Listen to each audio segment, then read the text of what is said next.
No issue. Thank you. Hi, everyone. I am Swati, and today I will be talking about LLM Evaluation Toolkit, where I will be majorly talking about the methods to evaluate the LLM model, about the open source project that I have developed that has all those comprehensive methods to evaluate the LLM output. And also, I will share the GitHub link, the open source project GitHub link. Please feel free to fork, star, and also contribute to the open source project by adding more methods to the kit so that it becomes more and more comprehensive. About me, I live in Delaware. I have done my PhD in financial service analytics with major in AI ML from University of Delaware. And I'm working with a major bank as a senior data scientist and machine learning engineer. Fabulous. So let me walk you over through the toolkit. So currently, I was supposed to come like in person and walk over through the workshop and everything, but due to clash of another, like I have another workshop on the same day in Maryland, so I'm like I was talking to Yulia, but yeah, I decided that because it is far and I already had the prior commitment. But today I will majorly walk you over to the presentation, but maybe in based on the interest of this group, I can take hands-on workshop sessions also. Okay. So what exactly LLM eval toolkit is? So I have developed a Python library, which you can download it and use it to basically assess the quality of the text that comes as output. Like LLM provide any LLM. It's not specific to OpenAI or Gemini, or any open source model like Llama 3. So if it could be applied on any model, LLM model, and why exactly it's imperative to have such type of toolkit. First of all, because LLM Gen AI things is like increasing, and now everybody talks about it, and people are trying to use in the industry. But however, there are certain challenges when we try to evaluate the LLM output. First of all, it's like hallucination is a major thing. The second is biased or harmful content that come in an output.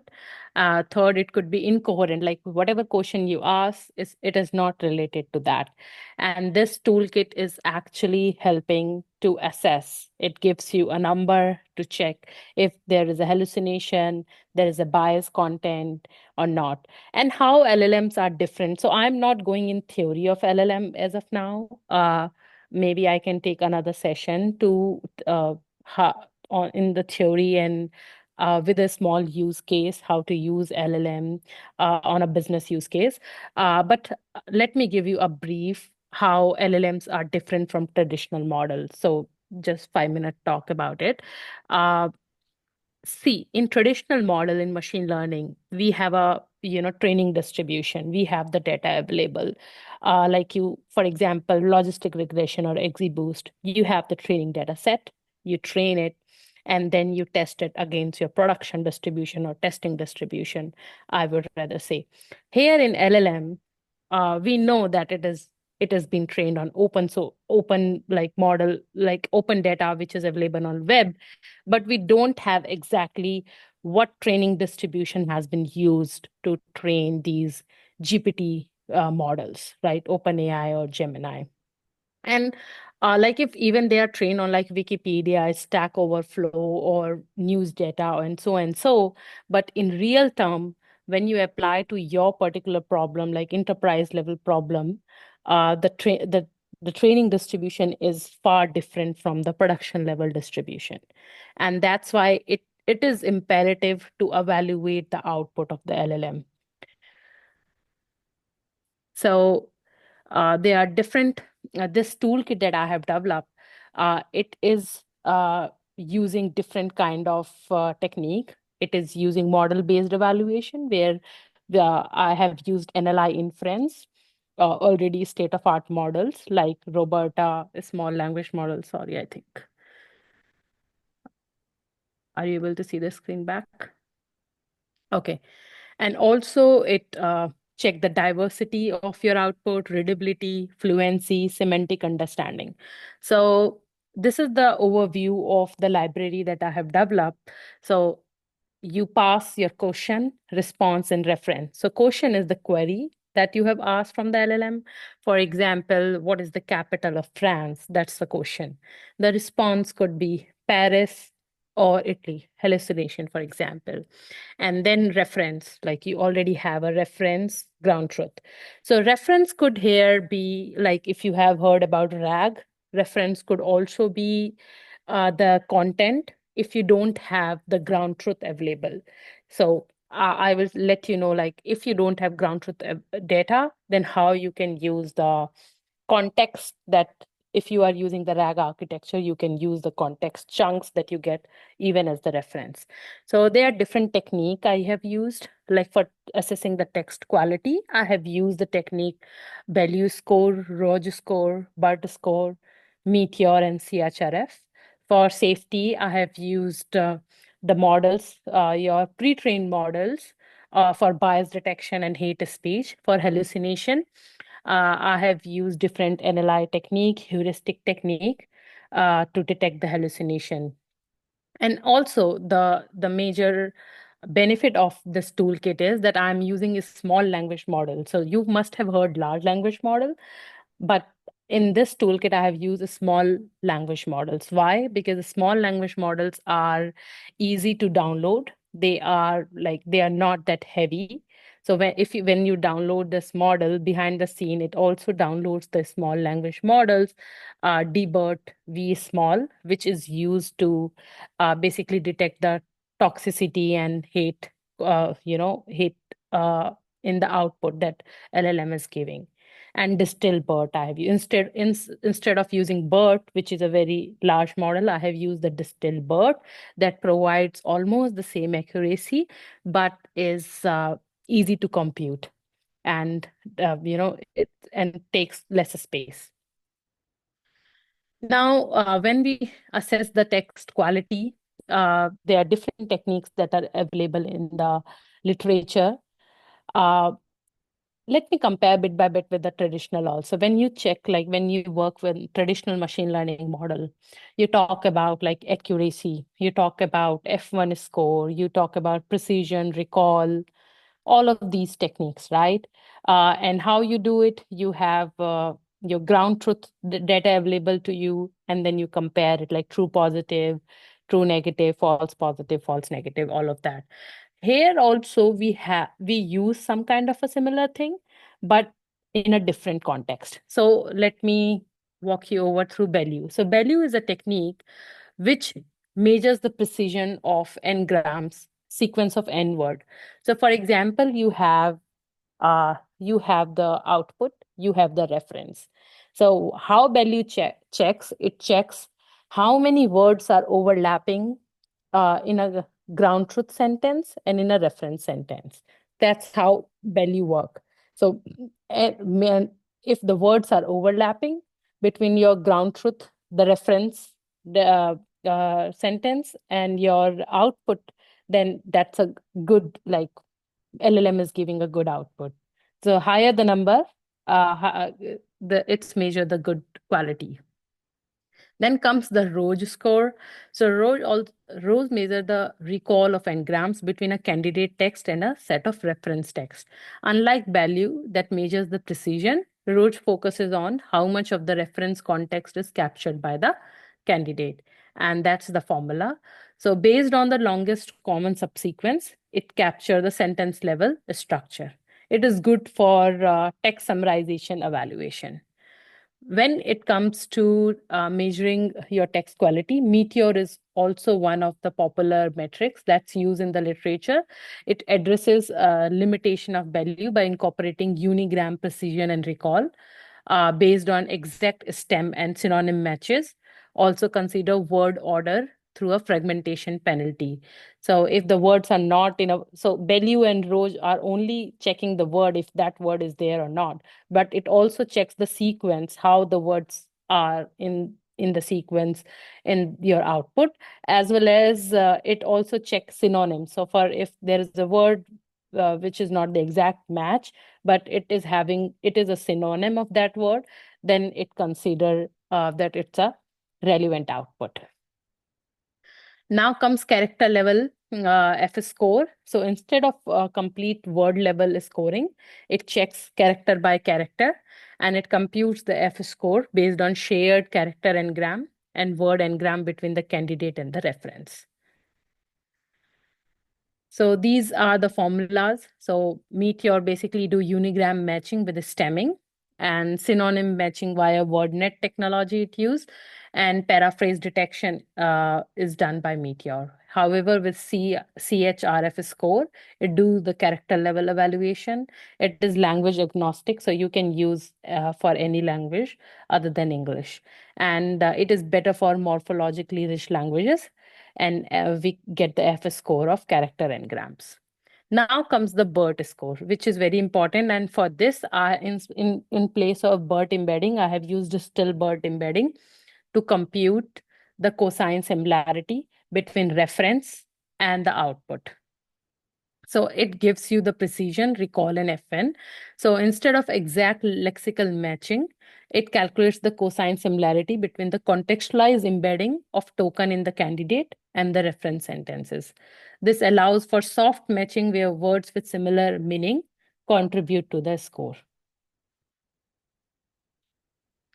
There are other metrics. One is MOV, which measures the gap between neural text and human text using divergent frontier. So if you must have heard about KL divergence is one of the loss function that computes the loss function between two uh, distributions. So basically, it makes the distribution of the whole output responses and the ground truth responses or the reference, and then it measures the difference between the two distribution. So it captures two type of error. One is type 1 error. It model produces unrealistic or degenerate data, and type 2 model fails to produce some class of realistic data. So it's a detailed one. I'm skipping this. Then there is a perplexity. It measures the fluency and naturalness of the sentence. Perplexity measure how well a language predicts a next text sample. So these are some of the formulas. Now comes the bias detection. I have used a small language model, toxic comment model, which is available on Hugging Face to detect the toxicity, obscene, threat, or hate content in the output. And it has 94% AUC on the validation set.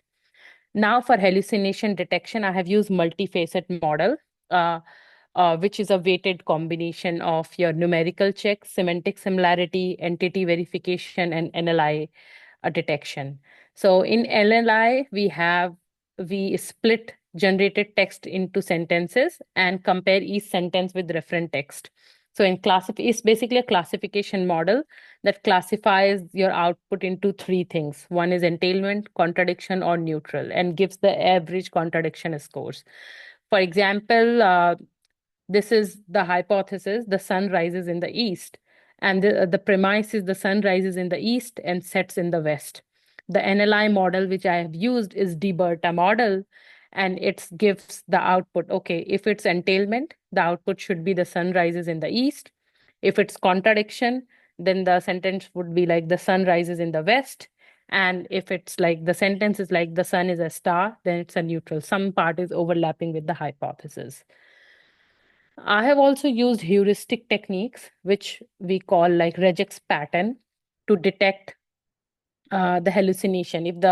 If there is a hallucination in the output, then maybe the numbers won't match. Maybe the organization name won't match. The dates, money, or educational stuff like university name, school, or something. It will make something in its own. So by using the heuristic technique, I have compared generated text with the reference entities. For example, it detects the numerical format. So I have used regex pattern for detecting the numerical level hallucination. So, practical use cases, you can use this when if you are designing your chatbot, if you are using for summarization or any other thing. When you are using your LLM, you can use this library which is having all these methods. So you just need to download this library and you will get all these methods. I will share the link how can you use this library. You just need to do pip install LLM eval toolkit. You need to call the object for this class LLM evaluator. You can evaluate in one go when if you call evaluate all, and it will give you all the scoring for all the methods, or you can do it one by one. So let me just share the link with you. So this is today's talk. It sounds like a bit too much, I understand, because it is more about the toolkit that I have developed. But I will also walk you over, if the group is interested, maybe I can start with something basic with respect to LLM, the theory, and how to build some small app like a chatbot thing or a summarization thing. And then one by one, like taking you over through, the complexity. So let me just share the library link and GitHub link with you.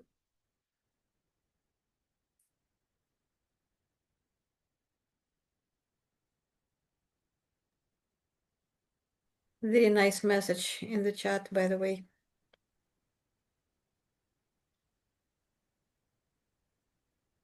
Thank you, Swati. It was really fancy, scientific, advanced topic. Yeah.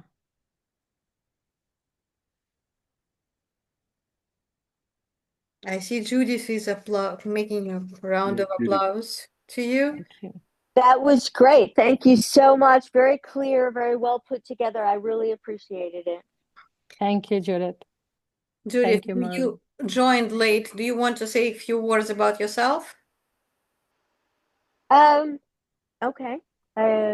Software engineer, full stack, been around about 20 years and do a lot of work in a lot of different areas. And that pretty much sums it up. And I love being a part of Google and all of our community groups. I'm a WTM and member of several different groups around the country. And it's a very warm, wonderful community, and I appreciate it so much. And thank you, Yulia. It's always good to be here with you. Thank you. I just want to add, Judith works with us with a bunch of different things as we move forward, and it's really nice having you here, Judith. Thanks. Thanks, John. Nice to see you too. I think Pisha, I would say has asked very interesting question. Could you please explain more about how can we use a small language model to grasp all character in normal language to prevent mistakes? So there are different kind of models that are available on Hugging Face. So I use a small language model for detecting the toxicity level.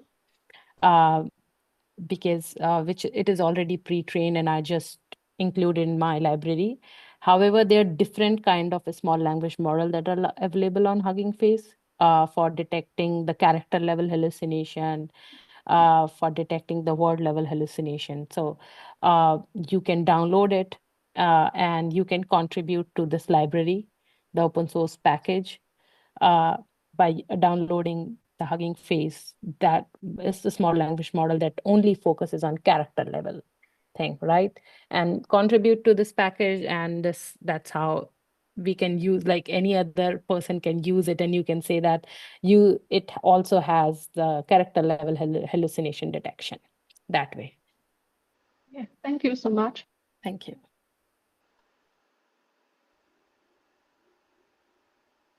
Hi, Christopher. Hi, Swati.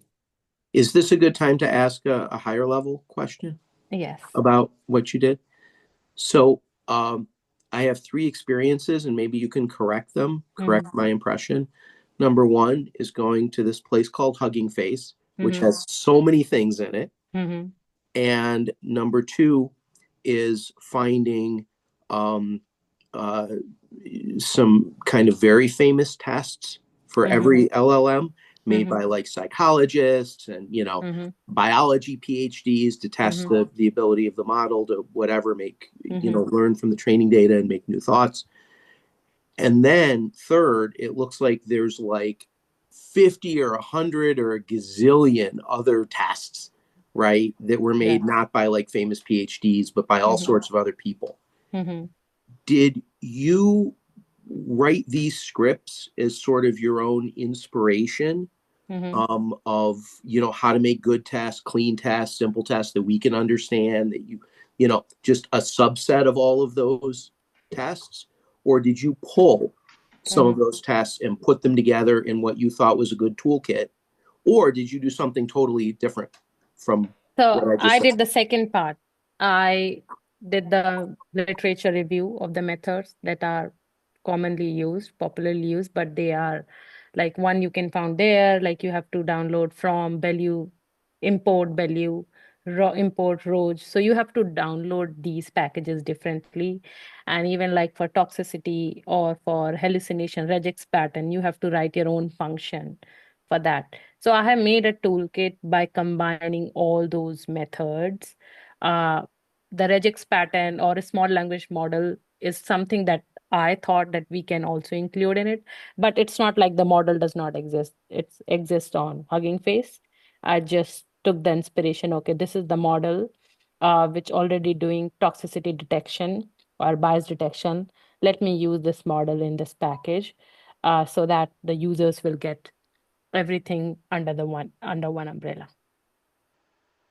I have an idea that is it possible that we build a small SLM which uses all mistaken information, and then we compare other models with this model with full of errors. Yes, that could be done. But it is like training anything from your scratch, like even SLMs require GPU initially, it require high computation. And SLMs are basically the distilled models. So there is a large language model, and through knowledge transfer, you get small language models. If you want to train something your own, you also need to have comprehensive data sets of all the benchmark data sets that are available. You can use them for validation or testing, but they are not that comprehensive that they could be used for training part also. So you need to put a lot of effort, your own, to actually generate millions of samples to train these models, even SLM's model. Yeah.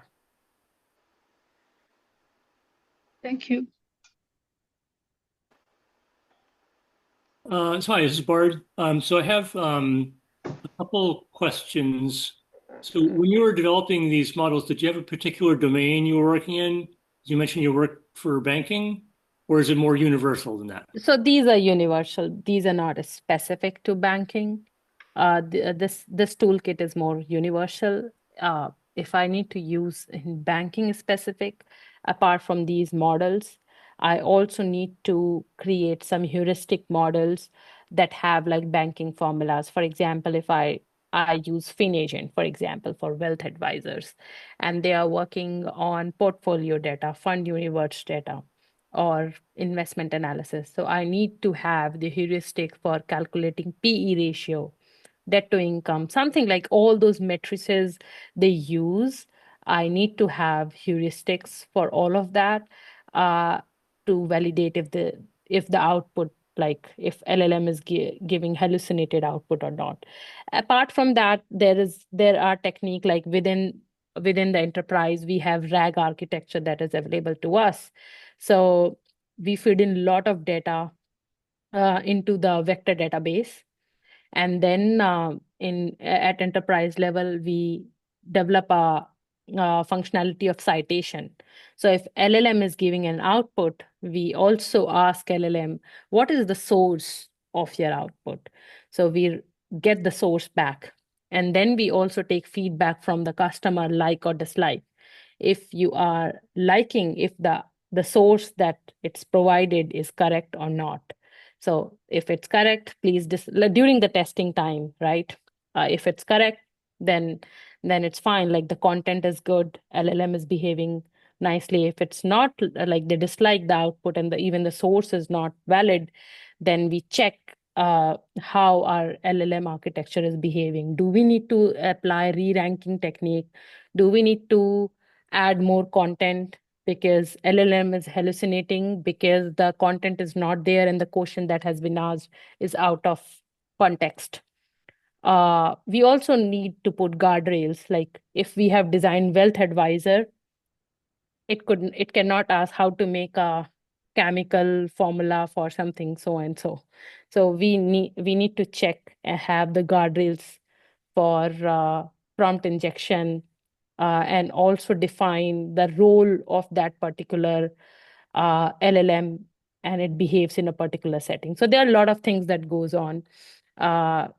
But yeah, this is just a small toolkit. It is not that comprehensive, but just a small toolkit on my side project that I developed because I was using multiple methods for checking the output. I thought, let me gather all those things together.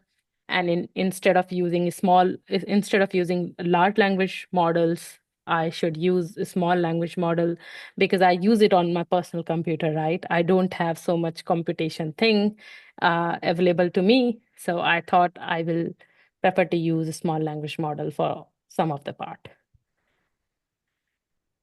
Thank you, Swati. Would you make your slides available for people? Recording we will make available. We'll post a link to YouTube. Yeah, I can make it available. Yeah. Okay. Under each of the meetups, whatever you use to sign in, so we will be posting for all these links. Okay, thank you. On another note, I do want you to socialize here, so I recommend Swati copy paste and your LinkedIn profile here as well, so letting people to reach out to you to make one-on-one connections.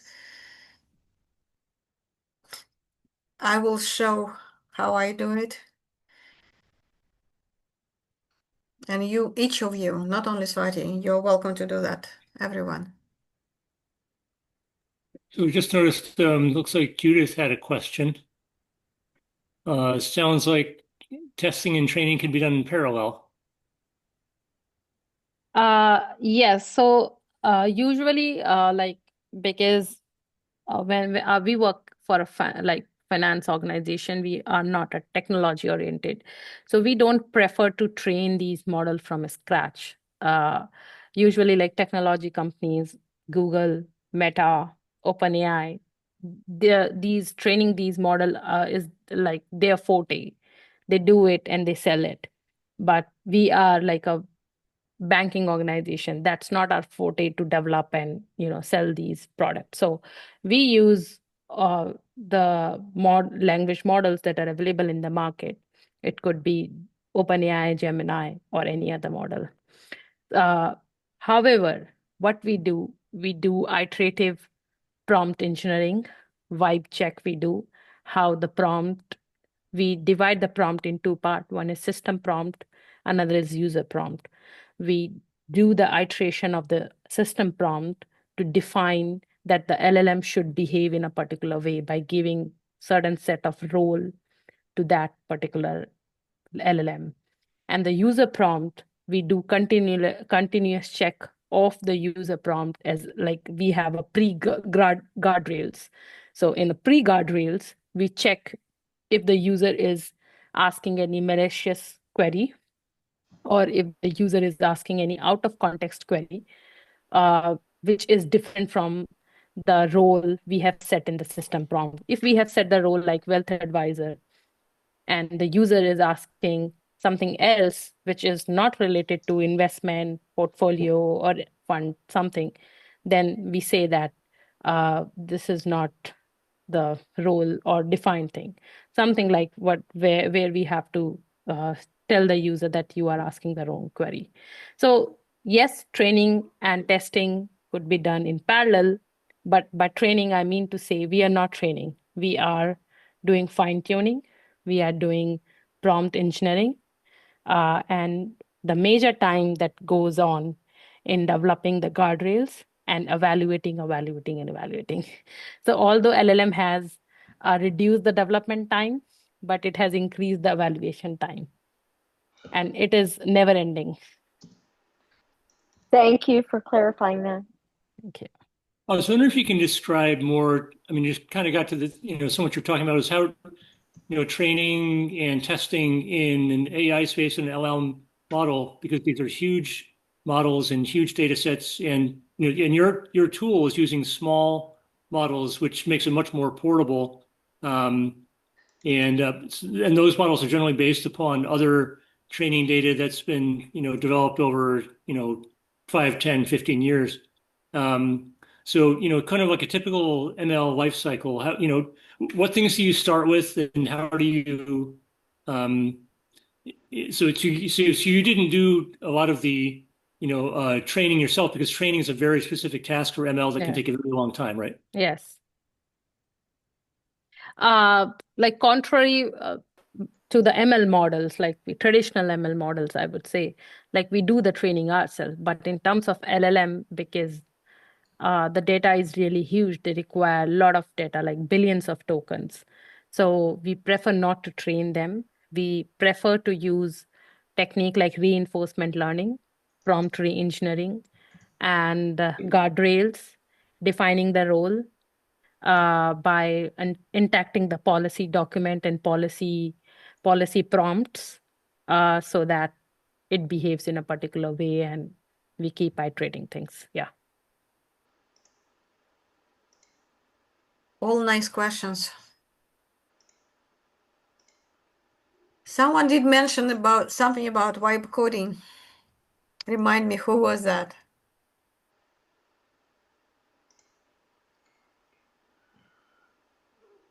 Was it me? Wasn't that Mark O'Neill? Yeah, that's me. Yeah. Okay, I'm just wondering about your process. How much are you using? Like, how your vibe coding looks like? What tools? It's a little primitive, definitely, compared to the last speaker.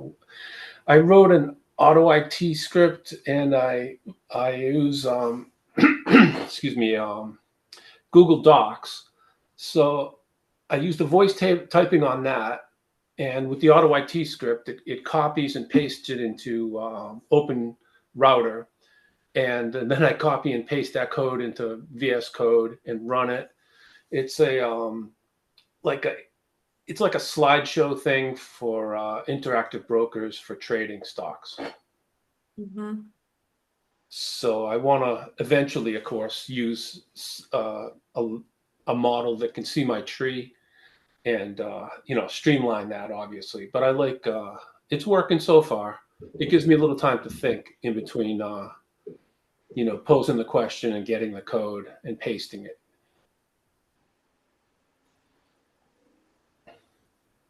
Just why I wanted to say a few words. So this is the event description right now on GDG Hudson. The link was shared with you earlier in the chat. So here we are at this event. So Swati gave her talk, so it's okay. We don't see Inglia joining us, but Swati, excellent talk. Thank you again. I was saying, like, it's Thank you for okay, having Inglia me. is not joining, but you yourself is just like worth a lot. So my another statement is, here is a list of here's a list of labs which we highly recommend to use. Okay, so my mouse is not cooperating, but you see this is the list. This list published, links are actual and real and livable. This is really easy. I can click one of those and you can see with step-by-step guidance how to do this. What I'm looking for, and I saw Anush Tyagi did reach out to me getting excited about these labs. So what I'm looking for is just something like Study Jam or some forming the group for people who want to start it. I will click one link just to show you how this looks like, and it's literally step by step. You follow the instructions, and instructions are very clear. Once you're done first step, you click the next, and that's how you travel between chapters.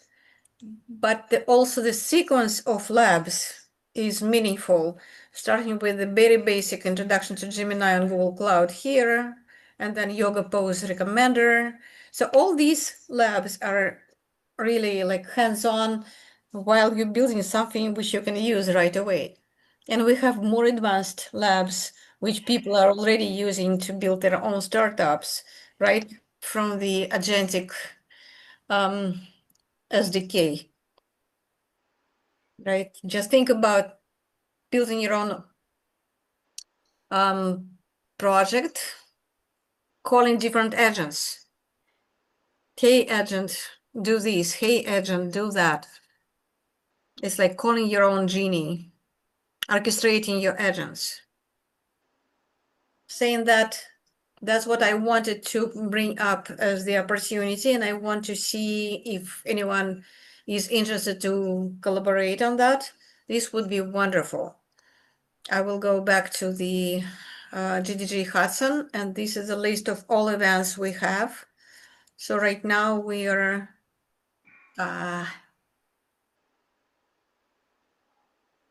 using this one.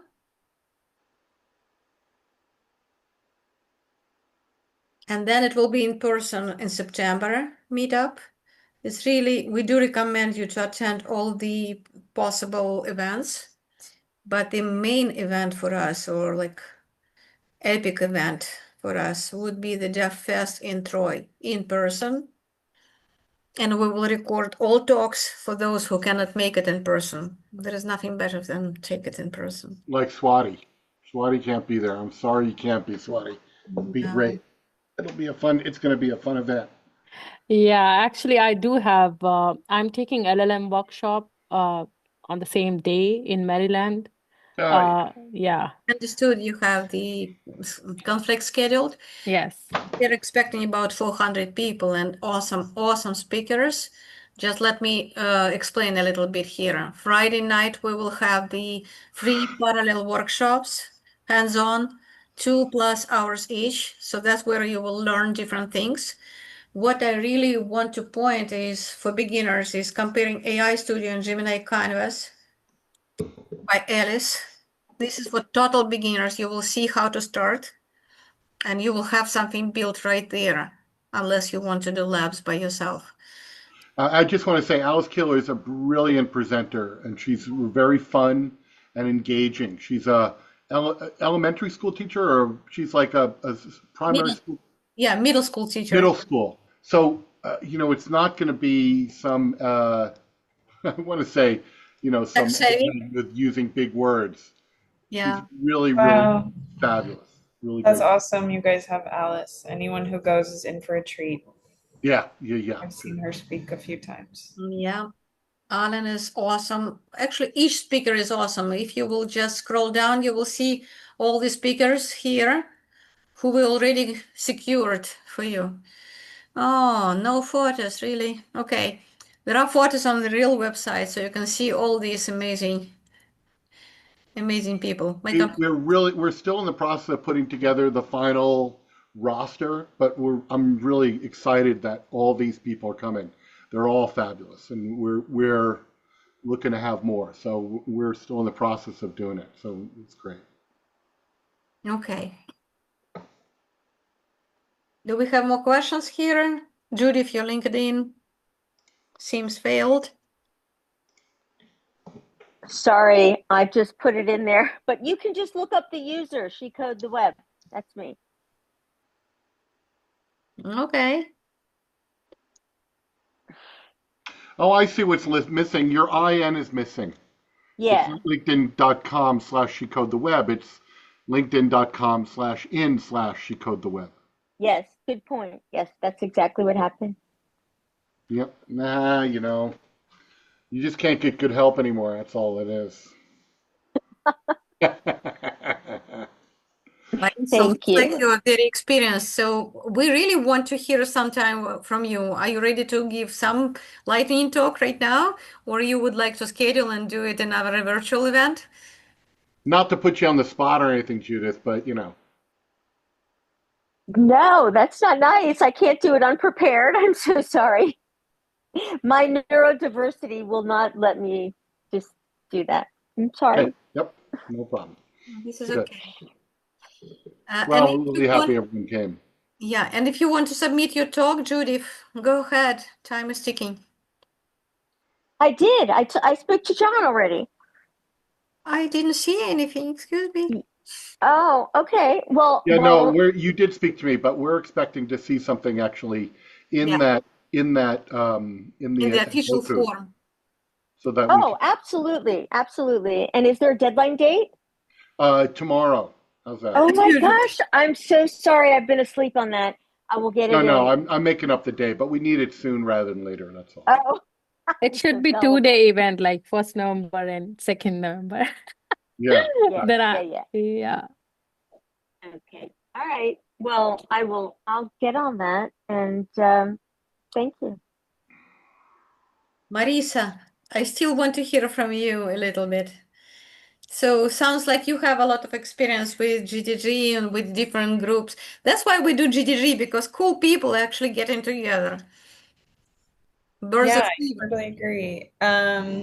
Yeah, Judith actually recommended this event to me tonight. And she's been a wonderful partner in Women in Tech Makers and finding cool stuff to attend. And we've done a workshop together as well at DevFest Miami last year, which was really fun. That's how it's. Um, Let's go.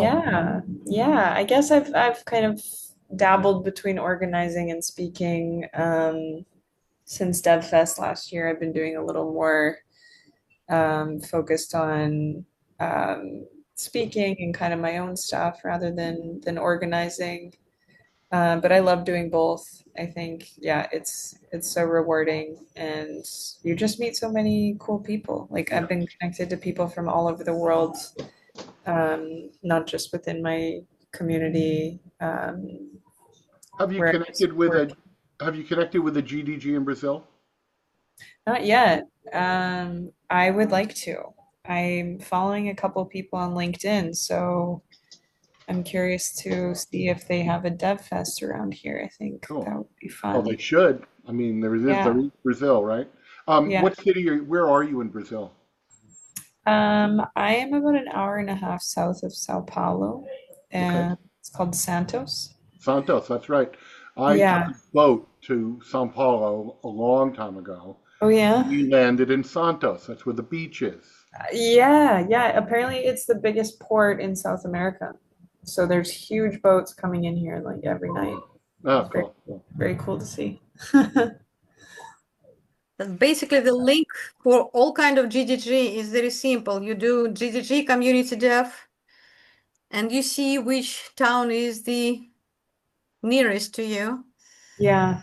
So we can either search by city or by event or just scrolling down and Yeah, and the cool thing is like I've joined so many GDGs just because maybe I've like been in that city at the time and thought, "Oh, let's see, I'm here for a couple weeks. Let's see if anything's going on," and I join. And sometimes that ends up that yeah, you don't go to an event in person, but you join a virtual event and that's been you can especially connect. nice in the past few years. Yeah. I don't see specific GTG by Brazil, but I think if Well, we'll, you have to look in South America. I know. Ah, okay, you're right. Hmm. I'm so sorry about that. So there's a couple right at the top. Araparica, 50, 50, look at this. 50 events America. in Brazil. But I Wow. don't know those. I don't know those. Oh, there's a lot. Yeah, 50. You see? Yeah, wow. You should be able to find somebody there, Marissa. Just saying.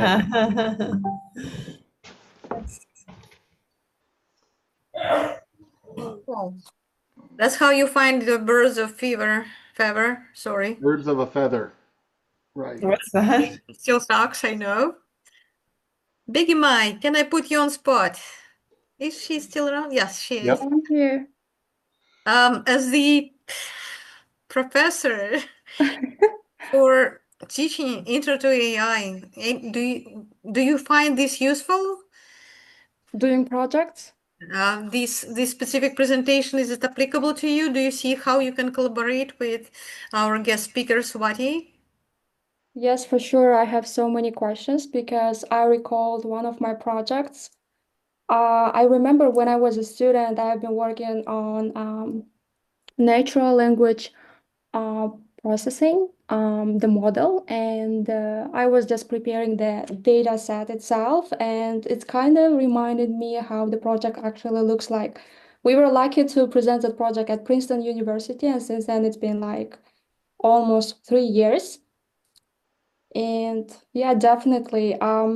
Pretty new for large language models, and especially now, it was very helpful to get to know the small language model. So it's kind of a good tip for my students to do some of the projects on their own. So I will be suggesting that because most of the time, I'm teaching data science, so we're not touching AI all of the time. When I get some questions, I know it's like frustrating me because I'm not proficient there, so I don't want to confuse them, but definitely now I know where to guide them. So Swati, it was very helpful. I actually connected you and I also connected Marisa. You seem very like smart and successful one. And I will try to connect with all of the attendants. I will put my LinkedIn if you have any questions regarding just basic machine learning algorithms. I'm pretty good at that because my background is in mathematics, so I switch my background. So every single time I'm learning, and Julia, you call her Julia, right? I call her Julia. So I call her yeah, Yulia too. Julia too. Nice. So it was great to meet Julia because she speaks Russian. I speak Russian. I'm kind of from the same place, and it was easy to connect. And I love this community. So if you're gonna join, it's so easy to become a member. I remember when I became a member of Women Tech Makers, it was very helpful. So literally, I was attending all of the events, I was helping, and I learned a lot about Gemini, Gemma, and nowadays I'm trying to like dive in because it's you cannot escape this. It's gonna touch our job. It's gonna touch everything. We're learning and using it every single time. So we need to know how to use it and just I think we need to think about the problems we can solve so we can be helpful for AI in order AI not like cannot replace us. So kind of afraid of this too. I think Trevor mentioned that you lost a job or something like that. So we are there. We're trying not to lose our jobs by like being replaced. Um, so Well, yeah. one of the things I read recently, there was an article in the New York Times that CS graduates, so this definitely applies to you, Bigama, that college graduate, if you graduated with a computer science degree today, there's not a lot of jobs. They're not hiring No, graduates anymore.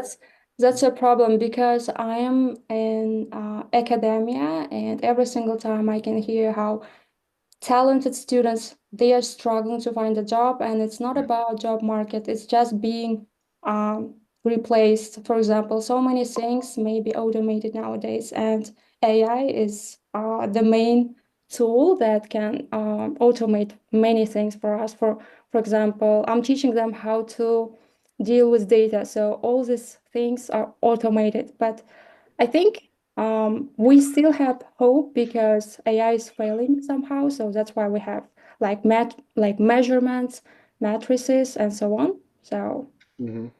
yeah, we're relying on Yeah, that as of now in order It, to it, prove that AI is not the smartest. no. it's not the smartest, but it definitely helps a lot. And Yeah. I was a coder in my earlier years, and sitting while watching someone just speak and watching code come flying out, creating an application in a few minutes. It's just Amazing. mind-boggling. Um, that yes. So someone that's graduating with a CS degree, which, I have one, um, to think, now that someone that's going through that same process, yeah, you may not have a job. And Right. AI is replacing a lot of things, and I'll say making people that are not coders into coders. And I'd say that's something else that's very dangerous because, people think they know what they're doing, and then they get to a point that, they get stuck because AI isn't going to solve everything. Well, Um, the problem is deeper than that, Trevor, is that, anybody can do vibe coding, hey, make an application that blah, blah, blah. yeah, However, unless you've got a good education, you've got all the stuff that you learn in a CS education. yeah, You don't know if it's crap or not. yeah. Half It's the time kind it of is. like, So you can't analyze the code to see whether that code is actually good code or not. yeah. It'll do what you It want, maybe. it goes back to like 20 plus years ago when everyone needed to have a presence on the internet. Hmm. And you had people that did HTML code, and then you had WYSIWYGs that Right, people thought exactly. that they were, oh, I'm a coder. I could build a web page. Yeah, it worked to a certain point, and then it didn't, for Yeah. basic Right. stuff. And I say that's kind of like where vibe coding is. I'm not saying that it's going to go away, but it's definitely, a tool that people need to incorporate into their Trevor, lives. are you saying that it's created a more templated environment in general That's what I would think. Yeah. for the Yeah, layman? yeah, yeah. Yeah, well, I just want to say I've used a lot of these tools. In fact, the day Copilot came out, I think I cried. Uh, I mean, I've been coding for a long time, and I think that it would be a mistake to not pay attention to whatever is spit out by whatever tool you're using, whatever AI tool you're using, because I find it takes a long time to really hone it in and train it to where it's personalized, like how I want to develop. And Yeah. I think that But you that's know that, something to note. Yeah. yeah, but people that are in the position to make decisions don't care. Yeah, that's right. They're Those are just the going to ones that say, hey, those are the guys that need to use a WYSIWYG. exactly. They're going to be like, yeah, we found this new product and, we're going to lay off, these people and keep, a handful because I always attribute it to like going to Walmart or going to a grocery store and you're doing the self-checkout and there's that human that's sitting there at the cash register when something goes wrong because AI is not working and they have to do the price check or fix whatever goes on that register. I say someone is still going to be there. You're just going to need a lot less of those people that are there to do that. And I just see that AI is going to impact a lot of jobs that people don't realize that it's going to impact, down to uh, my previous job was working in healthcare. So like you don't need someone really that's at the counter, uh, that's checking you in, that you're coming into the doctor's office. They don't need anyone there. They have a self check-in kiosk, like I I said. helped to make those kiosks. Cleveland Clinic is completely automated for check-in now. Okay, so you're on Epic. Yeah. Yeah, okay. I that's what I worked on was Epic as well. But yeah, it's just interesting that how things are rapidly changing, and that's just in the healthcare field. Um, that I think about like going through the drive-through at McDonald's. They don't need anyone there to take your order. They can have AI to do that. Yeah, that's right. All the way down to someone handing the food out. That's really the only thing that they need to do is to hand the food out the window. And, so I'm just using that just, as a thought that, those jobs may go away because I'd say a few years ago, maybe at the start of COVID, they were outsourcing the drive-through window So let's say you live in Chicago, but someone in Texas is taking your order, but you wouldn't know that, nor do you really care, Yeah, but that just as kind long of as seems they're taking your order. a little excessive in terms of messaging and setting that up. So that puts us all back in business for more jobs, unless unless you know how to hook up something that's performant with telemetry, right? You're Yeah. nobody in Texas is going to talk to anybody in Alabama, for example. No, but I'm just saying that's before where AI is today. That's what they were doing to, basically move away and, everything is about saving money, right?